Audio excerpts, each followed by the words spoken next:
How rich is Derek Ramsey? Ang British-Filipino model, actor, and TV host si Derek Ramsey ay kasalukuyang hindi aktibo sa showbiz para asikasuhin ang kanyang personal at married life. Siya ay kasal kay Ellen Adarna at may isa silang anak na babae.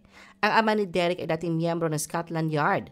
Nang manirahan si Derek Sr. sa Pilipinas, nagtayo siya ng isang matagumpay na negosyong may kinalaman sa electronic securities.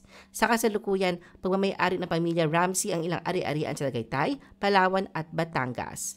Bukod sa kinikita niya sa showbiz, malaki rin ang naitulong ng mga investment ni Derek sa kanyang net worth.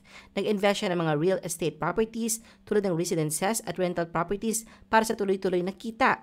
Pinasok rin niya ang iba't ibang negosyo, kabilang isang workout gym at ang mga food park na tinawag na The Barracks sa Tagaytay. Nagmamay-ari rin si Derek ng luxurious car collection tulad ng Aston Martin, DB11 V8, Red Ferrari F12 Berlinita, Rolls-Royce Ghost, Bentley, Lamborghini at iba pa.